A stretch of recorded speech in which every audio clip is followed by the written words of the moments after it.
नमस्कार सांग मैंने केमती अच्छा आशा कर समस्त भलरे अच्छा। आज आसतु मोर गोटे नुआ रेसिपी रेसिपीटी हूँ चिकेन दही तरकारी। प्रथम चिकेन को मैरिनेशन गोटे चामच हलदी गुंड दबा,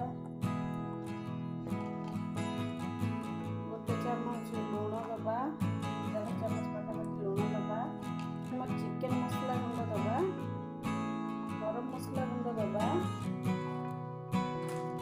रेड चिली पाउडर दबा,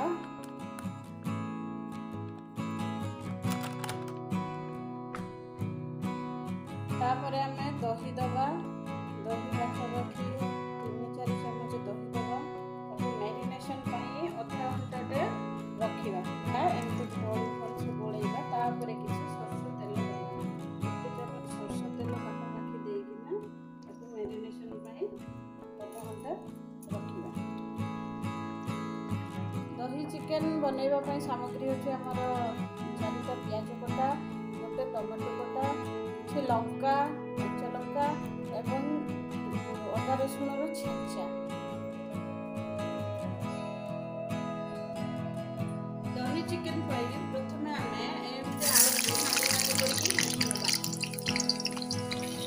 आलू आमर नाली हो गलानी। एबे गोटे पात्र को काढ़ी नबा।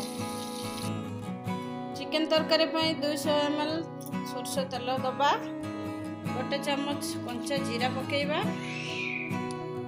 जीरा आमर फुटी गलानी। एबे आमे पियाज कंचा लंका पकेइबा। पियाज कंचा लंका नाली हवा पर्यंत ताको भाजीबा। पियाज नाली हो जिबा परे आमे सेइथिरे ताको सिम करिकि ना लंका गुंड 2 चामच पकेइबा और हळदी गुंड 2 चामच पकेइबा। पकेइला परे एटा काहे ना कलर भलो आसीबो तरकारी रो। आगे एमती करके गोलैबा। हलदी लंका गुंड देला परे ता देहरे पकेइबा अदा रसुण छेचा। अदा रसुण छेचा पकेइकी ताकू तेल छाड़िबा पर्यंत आमे कसिबा। अदा रसुण छेचा रे हमर तेल बाहरलानी। तापरे आमे पकेइबा टमाटो। टमाटो मेल्ट हवा पर्यंत ताकू कसिबा। स्वाद अनुसार लूण 1 चामच दबा। मसला आमर प्रस्तुत हो गलानी। एबे आमे ता देहरे पकेइबा गरम पानी। अधा गिना पानी देकिना आमे मसला भलसे कसिबा। मसला आमर कसी हो गलानी। वर्तमान किछि सुखिला गुंड पकेइबा। 2 चामच चिकेन मसला, 1 चामच गरम मसला गुंड, 1 चामच जीरा पाउडर। सबू मसला आमर पकईकिना तैयारी हो गलानी। वर्तमान आमे पकेइबा चिकेन। मसला हो गला परे किछि दही आमे पकेइबा मसला संगे।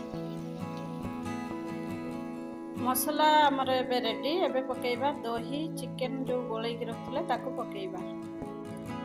चिकेन को पकेई एमती आमे आधा घंटा पर्यंत ताको कसिबा। चिकेन आलू कषा आमर प्रस्तुत हो गला। वर्तमान आमे इथिरे पानी देकी ताको 10 मिनिट फुटेइबा। चिकेनटी वर्तमान आमर कसी हो गलानी। ता देहरे भाजी रखिथिबा आलू को पकेइबा। आलू पकेइला परे याको आउ 15 मिनिट कसिबा। वर्तमान प्रस्तुत हो गला आमर चिकेन दही तरकारी।